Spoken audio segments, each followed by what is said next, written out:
Hello, this is Ralph Fernari, and I'm your instructor for HM1030. This is week 4, and our discussion this week is about the treatment of accounts receivable.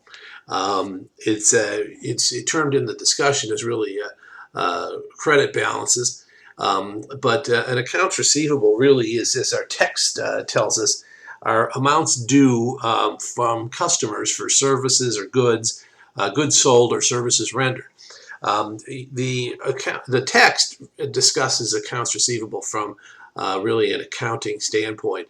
But this being a health management class, we need to think about this in terms of how it affects a practice.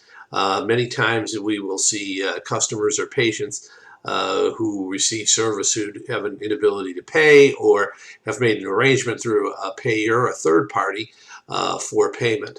In recent years, with the advent of managed care, we've seen things like co-pays and deductibles. The text discusses how to technically record those transactions. But from a management standpoint, it's important that we have policies and procedures in place to deal with patients who can't pay at the time of service. This is unlike any other business. You wouldn't say that, well, my insurance company is going to pay for my groceries.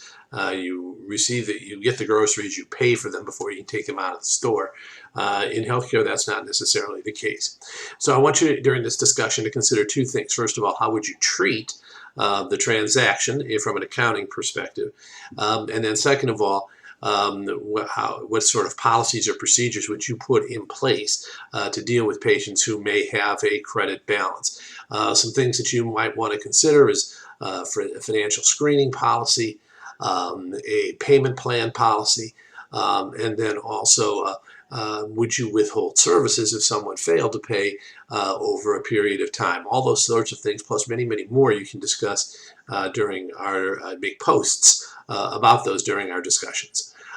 So again, just like in the previous one, let's approach this from two ways. First of all, the technical component of how to treat it from an accounting perspective, and then second of all, what does it mean from a management and an operations perspective?